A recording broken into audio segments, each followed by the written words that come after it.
জীবন কোনো রুটিন মেনে চলে না। আর আমার এই যাত্রাটাও কোনো প্ল্যান মাফিক শুরু হয়নি। একদিকে অফিসের হাজারো কল, অন্যদিকে পাহাড় আর সমুদ্রের সেই তীব্র টান। গোপালপুরের নির্জনতা আর দারিংবাড়ির কুয়াশা পেরিয়ে আমাদের গন্তব্য ছিল নীলচক্রের ছায়ায়, যেখানে উত্তাল সমুদ্রও যেন মহাপ্রভুর চরণে এসে শান্ত হয়ে যায়। চলুন দেখা যাক শেষ মুহূর্তে শুরু হওয়া এই সফরের পরিণতি কোথায়। আমি কৌস্তব, সবাইকে স্বাগত জানাই ব্রেকিং টাইডের এক নতুন পর্বে।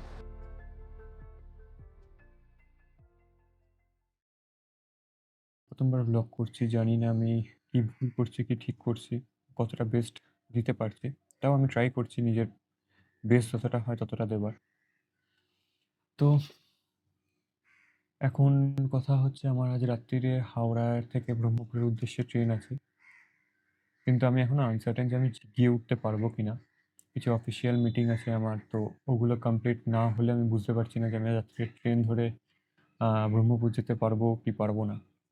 তো যদি ব্রহ্মপুর যেতে পারি তাহলে এই ব্লগ কন্টিনিউ হবে, যদি না যেতে পারি তাহলে আবার হয়তো পরের কোনো ট্রাভেল ডেস্টিনেশন থেকে আমি স্টার্ট করবো ব্লগ। তখন দেখা যাক, ওয়েট করি। আমার দুপুরে মিটিং আছে, এখন বাজে 11:30। তো দুপুরে মিটিং আছে, মিটিংগুলো হয়ে যাক, তারপর আমি জানতে পারবো যে যেতে পারছি না। তারপর বাকি ডিটেলস তারপর শেয়ার করছি। অবশেষে সব মিটিং শেষ হলো, কিন্তু ততক্ষণে ঘড়ির কাঁটা আর আমার হাতের সময় দুটোই নাগালের বাইরে।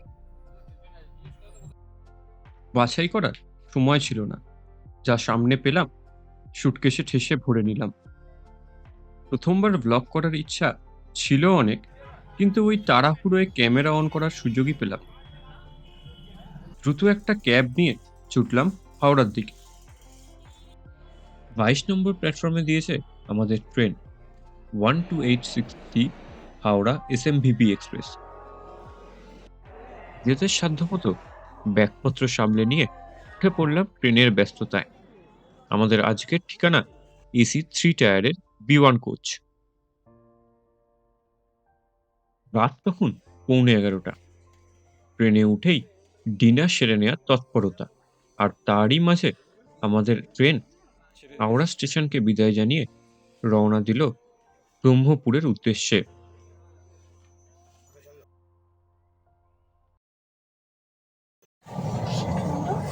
চল চল।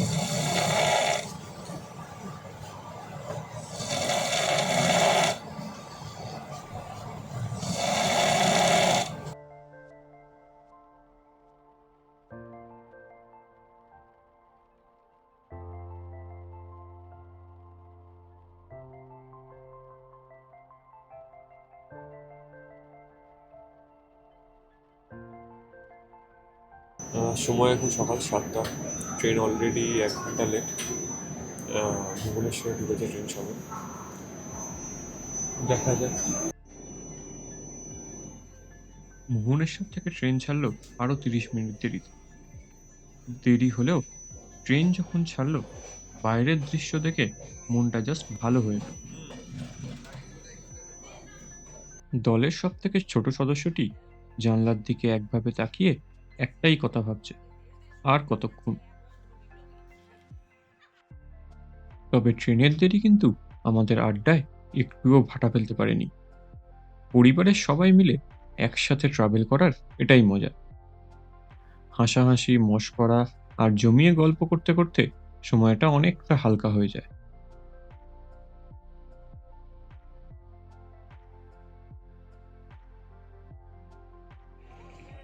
অবশেষে অপেক্ষার অবসান।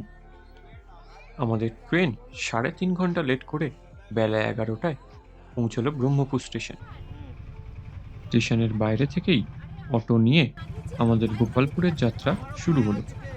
গন্তব্য এবার নীল সমুদ্র। স্টেশন থেকে সি বিচ ওই 16 কিলোমিটার। যেতে সময় লাগে ওই 40 মিনিট মতো।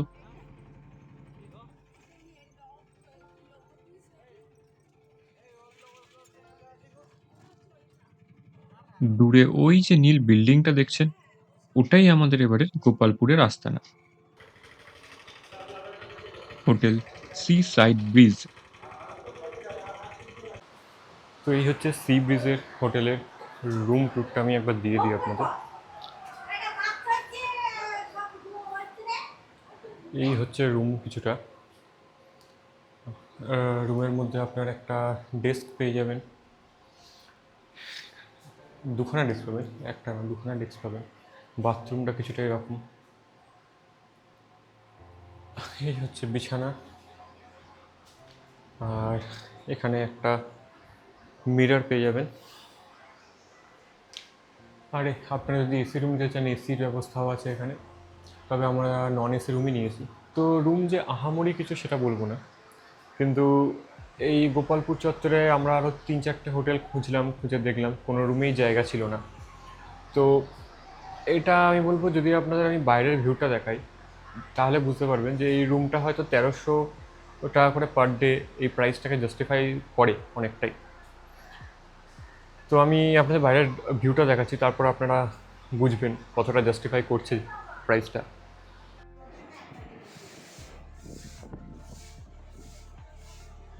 রুমের প্রাইস জাস্টিফাই করুক বা না করুক, মাত্র 10 হাত দূরত্বে এমন চমৎকার ভিউ আর সমুদ্রের গর্জন নিমেষেই আমাদের মন জয় করে নিল। সব ক্লান্তি যেন এক নিমেষেই শেষ।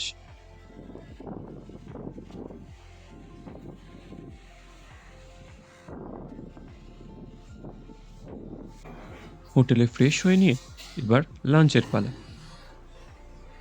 দীর্ঘ যাত্রার পর এই খাবারের স্বাদ যেন আরো বেড়ে গেল। লাঞ্চ সেরে যখন হোটেলে ফিরলাম, চারপাশটা যেন এক অদ্ভুত মায়াবী অলসতায় ডুবেছিল। ব্যালকনিতে আসতেই নজরে পড়ল এই ছোট্ট সদস্যটি। খাওয়া দাওয়া সেরে বেশ আয়েশ করেই নিজের দুপুরের ঘুমটা সেরে নিচ্ছে। ঠিক পাশেই কেউ একজন ব্যস্ত হয়ে উড়িয়ে নিচ্ছেন বিকেলের কিছু টুকরো গল্প।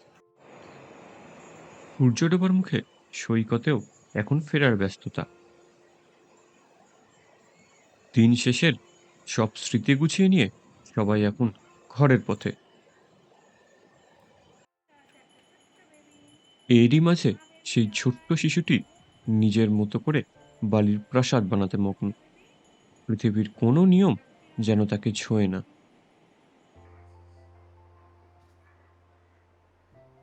ট্রেনের দীর্ঘ যাত্রার পর সবাই যখন ঘরে বিশ্রামে ব্যস্ত, আমার মনটা তখন আর চার দেয়ালের মাঝে আটকে থাকলো না।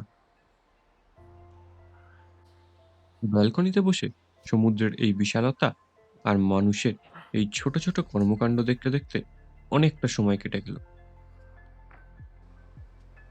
বিকেলের এই মিঠে হাওয়া আর ঢেউয়ের শব্দে অদ্ভুত এক ভালো লাগা কাজ করছিল। পাখিরা ডানা মেলে ফিরছে তাদের কুলায়। প্রকৃতির রঙও তখন বদলাতে শুরু করেছে।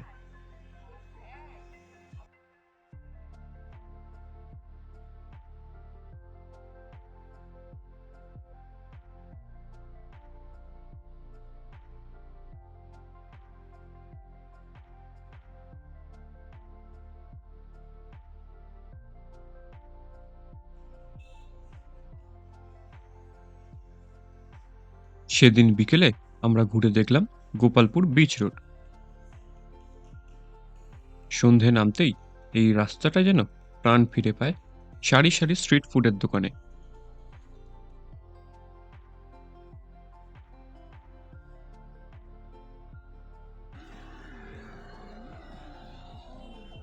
বিচ রোডের এই আড্ডায় আমাদের ছোট দুই সদস্য মেতে উঠল আনন্দে।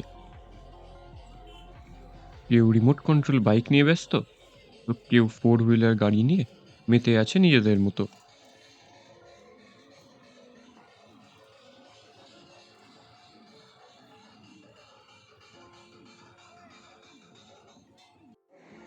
হোটেলে ফিরে ডিনার সেরে আমরা এসে বসলাম ব্যালকনিতে। সামনের অন্ধকার জলরাশি আর ঢেউয়ের গর্জন যেন এক মায়াবী নিস্তব্ধতা উপহার দিচ্ছিল আমাদের। হঠাৎই আকাশের বুকে আলোর রোশনাই, কোনো এক বিয়ের উৎসবের আতশবাজি যেন রাতের অন্ধকারকে মুহূর্তেই এক রঙিন ক্যানভাসে বদলে দিল।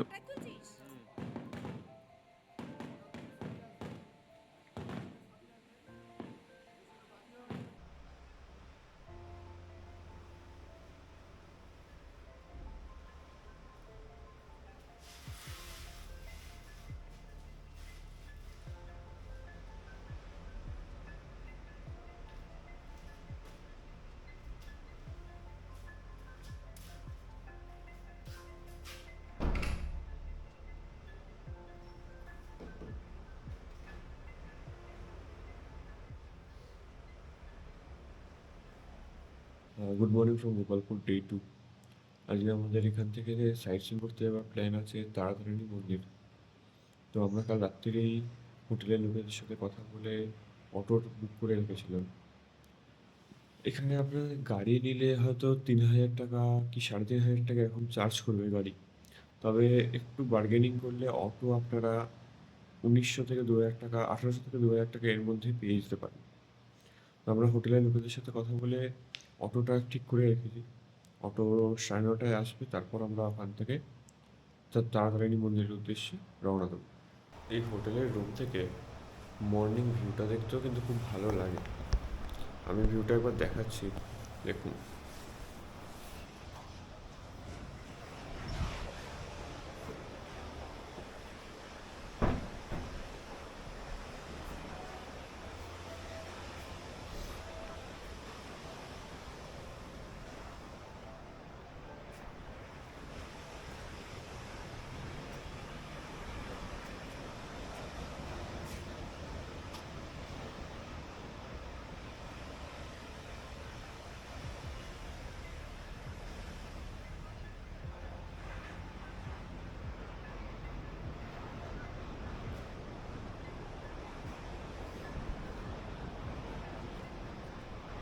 হোটেলের সার্ভিস বা মেনটেনেন্স নিয়ে যদি আমি বলি, সেটাও কিন্তু খুব একটা ভালো কিছু না। কারণ আমিও সকাল প্রায় 8টা থেকে এখন প্রায় 9টা বাজে, 1 ঘন্টা আমি রিসেপশনের লোককে খোঁজার চেষ্টা করলাম, কেউই রিসেপশনে নেই, রিসেপশনের তালা বন্ধ। প্লাস বাথরুমে গিজার আছে, কিন্তু ওই গিজার দিয়ে গরম জল করে না। কিন্তু তো জানি না এখানে ওরা ওখান থেকে কিছু সেন্ট্রালি অফ করে রেখেছে না, গিজার কাজ করে না বা কিছু। তো আমরা কালকেও গরম জল পাইনি, আজকেও গরম জল পাইনি। পরে যদিও রিসেপশনে কথা বলার পর তারা গিজারের মেন সুইচ অন করে দিয়েছিল। হালকা কিছু ব্রেকফাস্ট করে আমাদের এবারের গন্তব্য তারাতারিণী মন্দির। হোটেল থেকে মন্দিরের দূরত্ব প্রায় 37 কিলোমিটার, যা অটোতে পাড়ি দিতে আমাদের সময় লেগেছিল 1 ঘন্টার মতো। তবে অটোর খোলা জানলা দিয়ে পথের সৌন্দর্য দেখতে দেখতে এই 1 ঘন্টা যেন নিমেষেই কেটে গেল।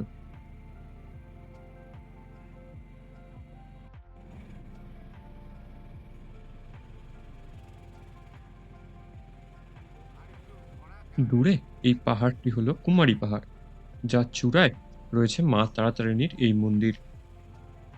আর তার কোল ঘেঁষেই বয়ে চলেছে ঋষিকুল্যা নদী।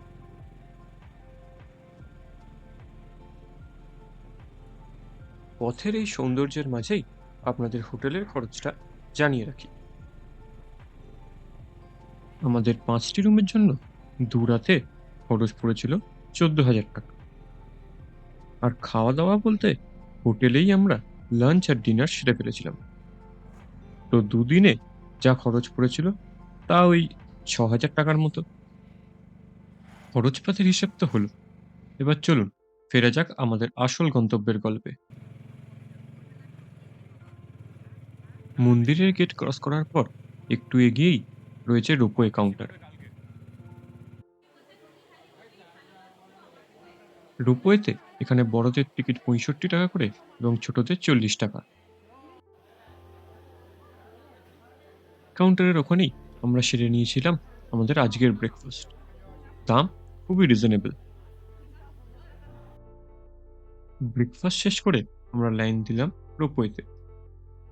বেলা তখন 12টা। এই দীর্ঘ লাইনে আমাদের 2 ছোট সদস্যের অবস্থা ছিল একদমই আলাদা। একজন দাঁড়িয়ে দাঁড়িয়ে ক্লান্ত আর বোর হচ্ছিল, তো অন্যজন আবার আশেপাশের বাঁদরের বাদরামি দেখে বেশ মজায় মেতে উঠেছিল।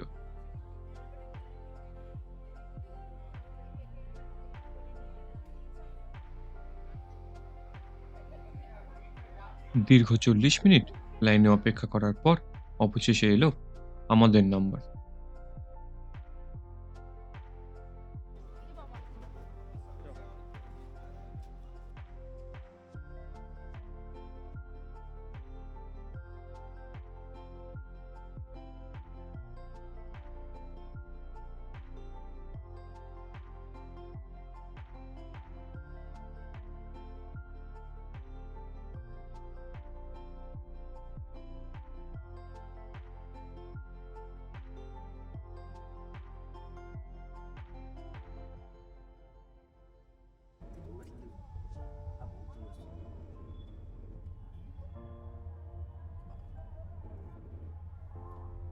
দূরের এগুলো দেখো, পেছনে দূরে উপর থেকে তোমার পুরোটা দেখতে পাবে।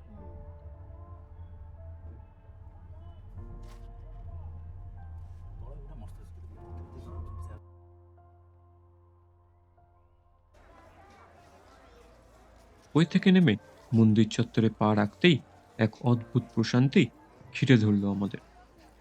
চারপাশের এই সাজানো গোছানো পরিবেশ আর ভক্তদের আনাগোনা সব মিলিয়ে এক অন্যরকম আধ্যাত্মিক আবহ। মন্দিরের প্রতিটি কোণে যেমন ইতিহাসের ছোঁয়া রয়েছে, ঠিক তেমনি চারপাশের এই শান্ত প্রকৃতি মনকে এক নিমেষেই শান্ত করে দেয়। মন্দির চত্বরে রয়েছে পানীয় জলের সুব্যবস্থা। মন্দিরের চূড়ায় এসে যখন দাঁড়ালাম, চারপাশের এই অপার সৌন্দর্য দেখে মুহূর্তেই সব ক্লান্তি দূর হয়ে গেল। একপাশে ঋষিকুল্যা নদীর সেই আঁকাবাঁকা পথ, আর অন্যদিকে দিগন্তজোড়া পাহাড়ের সারি। ওর থেকে দেখলে মনে হয় প্রকৃতি যেন এখানে এক শান্ত মায়ায় থমকে আছে। মা তারাতারিণীর এই মন্দির প্রাঙ্গণের স্নিগ্ধতা আর পাহাড়ের এই সতেজ হাওয়া সত্যি এক স্বর্গীয় অনুভূতি দেয়।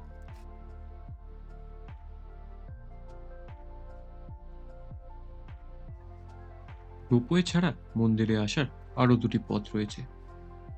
যারা রোমাঞ্চ পছন্দ করেন তারা 900-র বেশি সিঁড়ি ভেঙে পড়ে উঠতে পারে, আবার চাইলে নিজেদের গাড়ি নিয়ে সরাসরি পাহাড়ের চূড়ায় পৌঁছানো যায়। এই সেই পবিত্র তারাতারিণী মন্দির, ভারতের অন্যতম প্রধান শক্তিপীঠ, যেখানে দেবী সতীর স্তন পতিত হয়েছিল।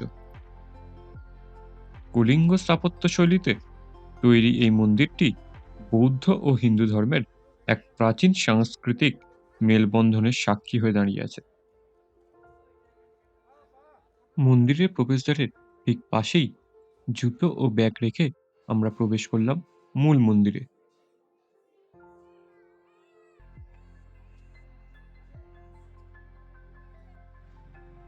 দর্শন শেষে আমরা আবার হোটেলের উদ্দেশ্যে রওনা দিলাম। গতকালের মতোই আমরা হোটেলে সেরে নিয়েছিলাম সেদিনকার লাঞ্চ। মন্দিরের এই অভিজ্ঞতা শেষে শরীরে ক্লান্তি থাকলেও মনে ছিল এক অন্যরকম তৃপ্তি। বিকেলে একটু সময় কাটাতে চলে এলাম গোপালপুর বিচে। সমুদ্রের ঢেউয়ের শব্দ আর বিকেলের শান্ত হাওয়া সব মিলিয়ে এই সময়টুকু ছিল একদম নিজের মতো করে কাটানোর জন্য সেরা।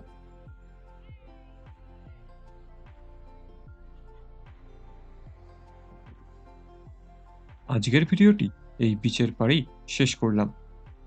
আমাদের উড়িষ্যা ট্যুরের পরবর্তী ভিডিও আসছে খুব শীঘ্রই, যেখানে আমরা গোপালপুর থেকে পাড়ি দেব পাহাড়ের দেশ দারিংবাড়ির উদ্দেশ্যে।